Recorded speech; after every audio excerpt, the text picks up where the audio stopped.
मेरे प्रदेशवासियों को जय भवानी। साथियों, मैं रोमित सिंह ठाकुर, राष्ट्रीय देवभूमि पार्टी का संस्थापक अध्यक्ष के तौर पर आप लोगों से आज मैं एक अपील करना चाहता हूं। साथियों, इस हिमाचल प्रदेश में समानता के मुद्दे को लेकर रोमित सिंह ठाकुर या राष्ट्रीय देवभूमि पार्टी या देवभूमि क्षत्रिय संगठन ने इस हिमाचल प्रदेश में लगातार पिछले कई सालों से संघर्ष किया। आज वो संघर्ष हमारा वो निरंतर आगे बढ़ रहा है। इस हिमाचल प्रदेश में समानता को लेकर सबके लिए बराबर अधिकार, सबके लिए बराबर नीति, बराबर योजना के अधिकार को लेकर हम लोग अपने कदम आगे बढ़ा रहे। साथियों, मेरे दादाजी स्वर्गीय ठाकुर हरिदास जो पूर्व में विकास मंत्री इस हिमाचल प्रदेश में रहे, वो हमेशा से एक सपना लेकर इस हिमाचल प्रदेश में चले कि हिमाचल प्रदेश वासियों को, चाहे वो किसान हैं, चाहे वो कर्मचारी हैं, चाहे वो छात्र छात्रा हैं, चाहे वो युवा हैं, सबको बराबर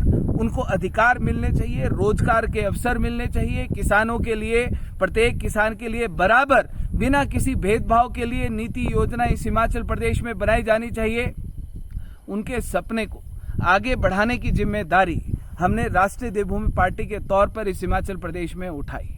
जहां पर बात भाजपा, कांग्रेस या पूर्व मुख्यमंत्री जयराम ठाकुर हो, चाहे वर्तमान के मंत्री मुख्यमंत्री ठाकुर सुखविंदर सिंह सुक्खू, चाहे भाजपा हो चाहे कांग्रेस हो, इन दोनों राजनीतिक दलों ने हिमाचल प्रदेश में अपनी सत्ता की कुर्सी सजाने के लिए इस हिमाचल प्रदेश को जाति और धर्म में बांटने का काम किया। जाति आधारित योजनाएं, धर्म आधारित योजनाएं बनाने का जो इन्होंने देश की सरकारों ने जो काम किया, हिमाचल प्रदेश की अगर हम बात करें तो हिमाचल प्रदेश को भिन्न भिन्न इन्होंने जातियों और धर्मों में बांट के रख दिया। इतनी गहरी खाइयां इन लोगों ने एक हिमाचल प्रदेश के सभी वर्गों के बीच में इन्होंने खोद दी कि जिसको भर पाना बड़ा मुश्किल सा काम इस हिमाचल प्रदेश में हो गया। लेकिन राष्ट्रीय देवभूमि पार्टी के तौर पर हमने ये जिम्मेदारी इस हिमाचल प्रदेश में हम लोगों ने अपने कंधों के ऊपर उठाई। हिमाचल प्रदेश में भाजपा कांग्रेस ने हमेशा से डिवाइड एंड रूल की राजनीति को अपनाया कि लोगों को आपस में लड़ाओ, आपस में भिड़ाओ, धर्म के आधार पर इन लोगों का आपस में बंटवारा करो, जाति के आधार पर इन लोगों का आपस में बंटवारा करो और अपनी सत्ता की कुर्सी इस हिमाचल प्रदेश में सजाओ, अपनी राजनीतिक रोटियां सेको। लेकिन ये जो सृष्टि है, ये भगवान की रचित की गई सृष्टि है। भगवान ने कोई फर्क नहीं किया कि कौन ऊंचा है, कौन नीचा है, कौन बड़ा है, कौन छोटा है। ये जो छोटे बड़े का, ऊंचे नीचे का जो फर्क किया, ये इस हिमाचल प्रदेश, इस देश के राजनीतिज्ञों ने किया। राजनीतिक दलों ने अपनी रोटियां सेकने के लिए डिवाइड एंड रूल जैसी राजनीति को इस देश में अपनाया।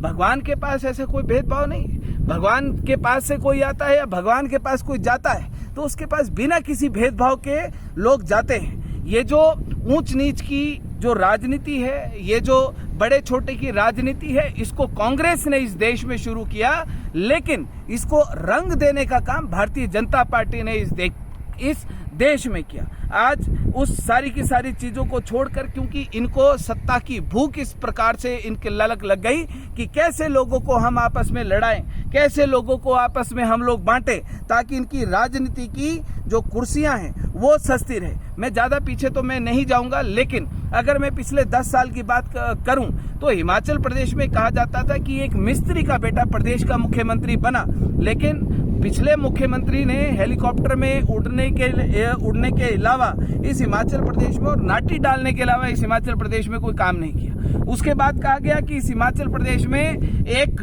ड्राइवर के बेटे को मुख्यमंत्री बनने का मौका मिला है, लेकिन उनके द्वारा भी इस हिमाचल प्रदेश में रोने के अलावा कोई काम नहीं किया गया। सारे पहाड़ खोद दिए, सारी के सारी नदियां मिट्टी से भर दी। मैंने इशू उठाए तो भारतीय जनता पार्टी के पूर्व मुख्यमंत्री ने हमारे ऊपर मुकदमे लगा दिए। हम ज्यादा ना बोल सके, हम ज्यादा इनके खिलाफ ना खड़े हो सके, हम लोगों को घेरने का प्रयास किया गया। जहां पर बात इनके बड़ी सीटों की आती है, वो बड़ी की बड़ी सीटें भाजपा भी हारी, कांग्रेस भी हारी। जहां पर ये लोग सबसे ज्यादा विकास की बात करते हैं, जहां पर आप लोगों ने देखा कि जब इस हिमाचल प्रदेश में आपदा आई, जंगलों से कटे कटाए स्लीपर वो सड़कों के ऊपर आ गए। वो जंगल काटे किसने, वो पेड़ काटे किसने, उन पेड़ों को काटने के पीछे था कौन? वो आज तक नहीं किसी के सामने आ पाया, क्योंकि इन्होंने, राजनीतिक दलों ने, राजनीतिक नेताओं ने उन सारे के सारे मुद्दों को पीछे कर दिया। लेकिन राष्ट्रीय देवभूमि पार्टी पूरी ईमानदारी के साथ इस हिमाचल प्रदेश में चुनाव लड़ेगी, सरकार बनाएगी और हिमाचल प्रदेश में ऐसे जितने भी घोटाले हुए हैं उनका पर्दाफाश इस हिमाचल प्रदेश में किया जाएगा।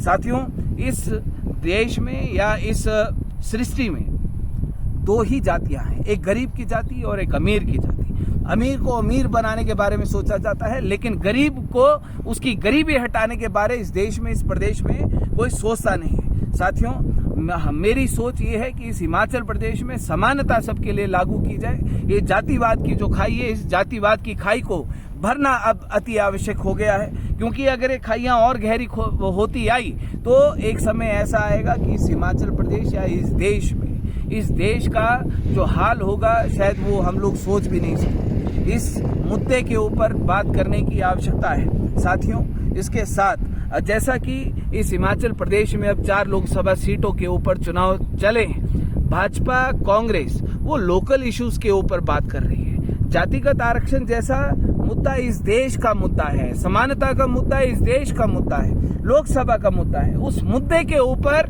ना भाजपा बात कर रही है, ना कांग्रेस बात कर रही है। कोई सड़क का मुद्दा, कोई पानी की टंकी का मुद्दा, कोई दंगे का मुद्दा लोकसभा चुनाव का मुद्दा बना दिया। जाति और धर्म के मुद्दे को वो राज्य लोकसभा चुनाव का मुद्दा बना दिया, उसी आधार के ऊपर ये वोट मांग रहे। लेकिन मैं इस प्रदेश के युवाओं से, मैं अपनी महिलाओं से, मैं अपनी माताओं बहनों से मैं ये कहना चाहता हूं कि आरक्षण जैसा मुद्दा इस देश का सबसे बड़ा मुद्दा है, लोकसभा का मुद्दा है, जिसके ऊपर लोकसभा के भीतर जाकर बात की जा सकती है, लोकसभा में जाकर उसके ऊपर, इस मुद्दे के ऊपर आवाज बुलंद की जा सकती है। ये भाजपा कांग्रेस वाले ये लोगों को गुमराह करने में लगे हैं। मैं अपने प्रदेश के युवाओं से मैं अपील करना चाहता हूं, आपको गुमराह होने की आवश्यकता नहीं। राष्ट्रीय देवभूमि पार्टी पूरी ताकत के साथ आपके लिए चुनाव लड़ने जा रही है। हम आप तक पहुंच नहीं पा रहे, संसाधनों की कमी है, बहुत सारी चीजों की कमी, लेकिन सोशल मीडिया ही हमारे पास एक आधार है, एक मीडिया हमारे पास आधार है कि हम अपनी बात को आप लोगों तक पहुंचा सके। साथियों, 1 जून को आपको राष्ट्रीय देवभूमि पार्टी के सामने वाला बटन दबाना है। हमीरपुर लोकसभा, मंडी लोकसभा, कांगड़ा लोकसभा में आपको बांसुरी का बटन दबाना है और हमीरपुर लोकसभा में आपको सेब के सामने वाला बटन दबाना है। साथियों, आपको ये जो लोकल इश्यूज के ऊपर बात है, इन लोकल इश्यूज के ऊपर अभी पंचायत के चुनाव आएंगे, विधानसभा के चुनाव आएंगे, पूरे के पूरे छोटे से छोटे मुद्दे के ऊपर हम बात करेंगे। लेकिन ये देश का चुनाव है, देश में नई सरकार स्थापित करने का चुनाव है, तो देश के मुद्दे इस चुनाव का मुख्य मुद्दा होने चाहिए। और राष्ट्रीय देवभूमि पार्टी पूरी ताकत के साथ सबको समान रोजगार, समान अवसर देने की बात कर रही। मैं आपसे हर चूल्हे से वोट की मैं अपील करना चाहता हूं। साथियों, इस हिमाचल प्रदेश में तीसरा विकल्प राष्ट्रीय देवभूमि पार्टी बनने जा रही है। आपको पूरा का पूरा समर्थन राष्ट्रीय देवभूमि पार्टी को देना है। भाजपा कांग्रेस ने हमेशा से जाति धर्म के आधार पर लोगों को लड़ाने का प्रयास किया। अब इसके ऊपर पूर्ण विराम लगाने का समय है। तो अंतिम शब्दों में मेरी आपसे अपील है कि हिमाचल प्रदेश में 1 जून को होने वाले जो चुनाव हैं, उस चुनाव में आपको सेब के सामने वाला बटन हमीरपुर लोकसभा में दबाना है। शिमला लोकसभा, मंडी लोकसभा और कांगड़ा लोकसभा में आपको बांसुरी का बटन दबाना है। और जब 4 जून को जब परिणाम आएंगे, तो 4 जून के परिणाम इस हिमाचल प्रदेश के राष्ट्रीय देवभूमि पार्टी के हक में आने चाहिए, तीसरे मजबूत विकल्प के हक में आने चाहिए। यही मेरी आप लोगों से अपील है। इन्हीं शब्दों के साथ आप लोगों का बहुत बहुत धन्यवाद। 1 जून का दिन राष्ट्रीय देवभूमि पार्टी का दिन इस हिमाचल प्रदेश में होगा। बहुत बहुत